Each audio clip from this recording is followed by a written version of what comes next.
traiter aujourd'hui la première partie d'un examen régional en physique-chimie niveau troisième année collège. غادي ندرسو اليوم الجزء الأول من نموذج امتحان جهوي مستوى السنة الثالثة إعدادي في العلوم الفيزيائية. Bien. Donc, la première partie, premier exercice en mécanique, répond pas vrai ou faux. Petit a, on mesure l'intensité de la force par une balance électronique. B, la masse d'un corps est une grandeur physique qui ne dépend pas du lieu. C, la vitesse de Ali sur sa moto est 45 km par heure et qui est égale à 12,5 mètres par seconde. D, une action mécanique peut participer au repos du receveur de l'action.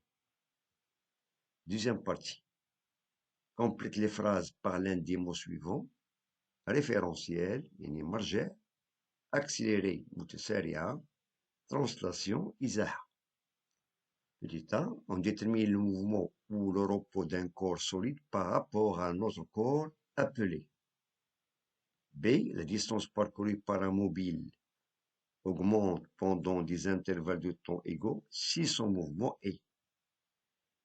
Et petit c, un corps solide est en mouvement 2 si deux segments joignant deux de ces points ne changent pas de direction durant le mouvement. La troisième partie, on suspend un corps solide S de masse petit m de 450 grammes et de centre de gravité G où un point A a un ressort accroché à un support comme indique la figure ci-contre. Bien. Le solide S est en équilibre. Petit a fait le bilan des forces appliquées sur le solide S et classe-les en force de contact et force à distance. Petit b détermine les caractéristiques du poids du solide S en dont G est égal à 10 newtons par kilogramme. La dernière question de l'exercice 1, c'est déduire les caractéristiques de la force appliquée par le ressort sur le solide S. Bien. On va commencer par la première partie de cet exercice, petit a. On mesure l'intensité de la force par une balance électronique. Vrai ou faux? Un peu de réflexion. Donc c'est faux. Pourquoi? Parce que l'intensité de force se mesure par un dynamomètre et non par une balance électronique. Une balance sert pour mesurer la masse d'un corps. Bien. Petit b, la masse d'un corps est une grandeur physique qui ne dépend pas du lieu. Vrai ou faux? Bien. Donc c'est vrai. La masse dépend de la quantité de matière, ne dépend pas du lieu ou d'altitude. Donc c'est une grandeur physique, bien sûr, mesurable par une balance. Donc il est invariable, toujours constante. Il dépend uniquement de la quantité de matière du corps. C, la vitesse de Ali sur sa moto est de 45 km par heure et qui est égal à 12,5 mètres par seconde. Donc ici, la vitesse est donnée en unité usuelle, mais en unité internationale est exprimée en mètres par seconde. Donc, est-ce que cette conversion, elle est vraie ou fausse? Un peu de réflexion.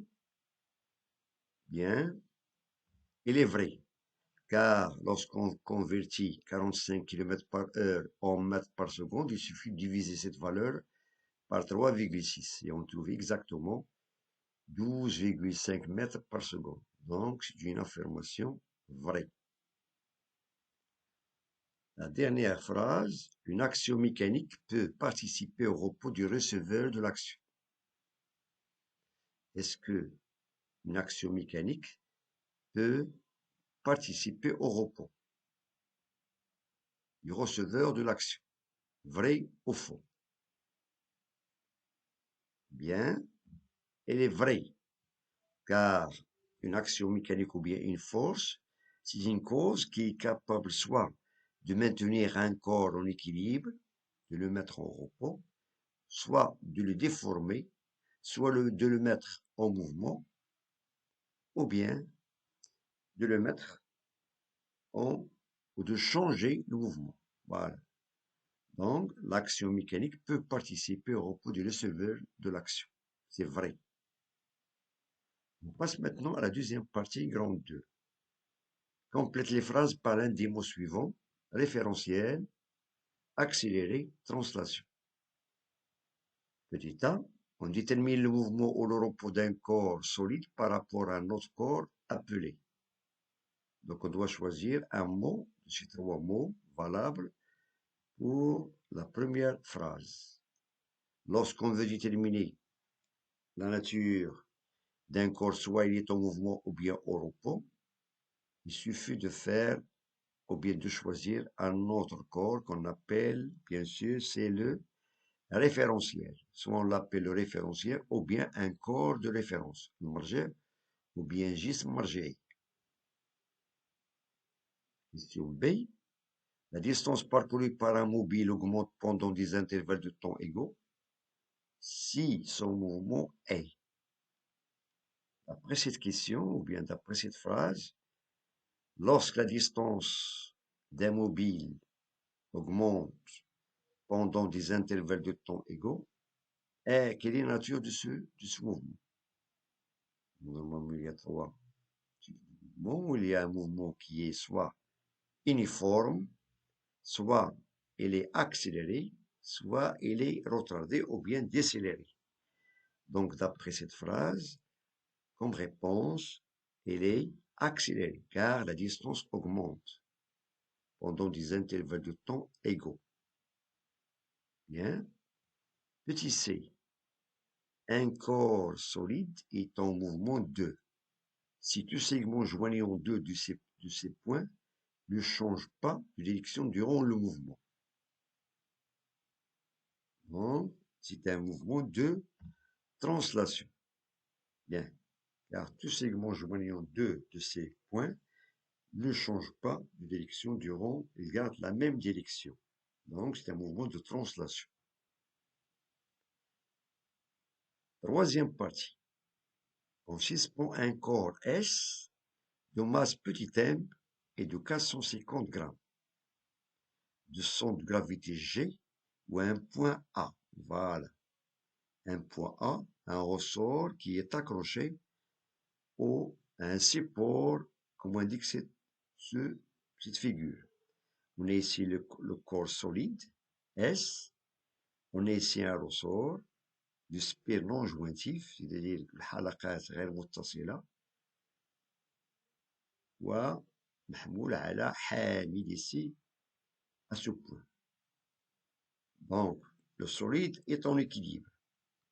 La première question, petit a, fait le bilan des forces appliquées sur le solide S et classe-les en force de contact, يعني قوة تماس, ou bien force à distance.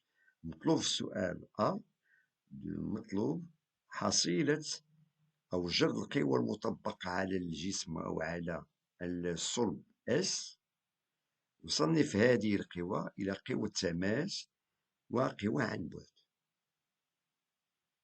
Bien. Voilà.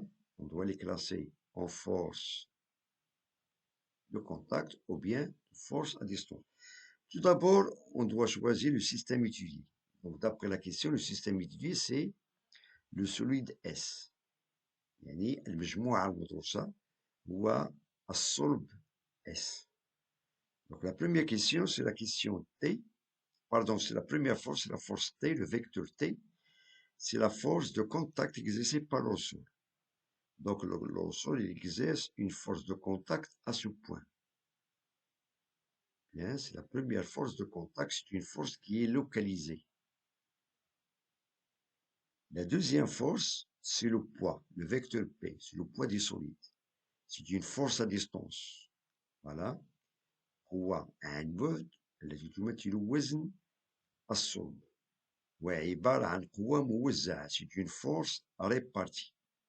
Cela veut dire que le solide S est soumis sous l'action de deux forces. La force T qu'on appelle la tension et la force P sur le poids de ce solide. Bien. On passe maintenant à la question B. Détermine les caractéristiques du poids des solides en dont G l'intensité de pesanteur de 10 نيوتن par kilogramme. المطلوب تحديد مميزات وزن هذا الصلب مع العلم أن شدة ثقل G تساوي 10 نيوتن على الكيلوغرام. Bien.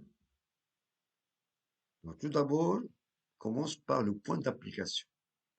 Donc le point d'application du poids, c'est le point G, étant donné que c'est une force répartie. On appelle مركز ثقل G. La droite d'action, c'est la verticale qui passe par G. Donc c'est une force qui est verticale. Il passe par G. Voilà. La troisième caractéristique, c'est le sens. Donc la Terre exerce une force du G vers le bas. Donc il attire le solide vers le bas. Donc le sens de cette force, ou bien du poids, est de G vers le bas. Il nous reste maintenant la quatrième caractéristique, c'est l'intensité. Donc l'intensité est exprimée par cette relation P est égale à 1 fois G. يعني أن شدة وزن هذا الجسم تساوي الكتلة في شدة ثقله. Ça, c'est la relation qui relie le poids, l'intensité du poids, avec la masse. Application numérique. D'après les données, on a ici la masse est de 450 grammes, donc on doit la convertir en kilogrammes et on aura 0,45 kg fois 10 newtons par kilogramme et on trouve que l'intensité du poids est de valeur 4,5 newtons. 4,5 newtons, ça c'est la quatrième caractéristique de la force P. Bien. Il nous reste maintenant la dernière question. Petit c, déduit les caractéristiques de la force appliquée par le ressort sur le solide S. Étant donné que le solide S est soumis sous l'action de deux forces, une force de contact exercée par le ressort et une force à distance exercée par la Terre qui est son poids. Donc, il nous reste maintenant, on va déduire les caractéristiques de la force exercée par le ressort qu'on appelle la tension T. Donc, c'est la même chose, on commence par le point d'application. Le point d'application sur le point de contact entre le ressort et le solide, c'est le point A. La droite d'action, c'est la verticale qui passe par A. Donc, c'est une droite verticale. Le sens est de A vers le haut, étant donné que le poids, il exerce une force de G vers le bas. Et pour maintenir ce solide en équilibre, la deuxième force va exercer une force de A vers le haut. Bien. Et il nous reste la quatrième caractéristique, c'est l'intensité T. Donc T est égal à P, car le solide est en équilibre d'après la loi d'équilibre, et on trouve que T est égal à 4,5 d'après la loi d'équilibre. La loi d'équilibre dit que lorsqu'on a un corps qui est en équilibre sous l'action de deux forces, ces deux forces, ils ont même droite d'action, voilà, toujours la verticale, sans s'opposer, on a le poids, il exerce une force de G vers le bas, tandis que le ressort exerce une force de A vers le haut. Et ils ont même intensité, P est égal à T. Ça, c'est la loi d'équilibre lorsqu'on a un corps est soumis sous l'action de force. الجسم في حالة توازن تحت تأثير قوتين، قوة التوتر النابض من A نحو الأعلى وقوة الوزن من G نحو الأسفل. هاتين القوتين لهما نفس التأثير، فوالا، اللي هو شاقولي أو رأسي، بالحيان متعاكسان ونفس الشدة. الشدة تساوي 4,5 نيوتن بالنسبة للT و P. Bien. Donc, je vous remercie de votre attention. Bien, bon courage et à très bientôt pour la deuxième partie.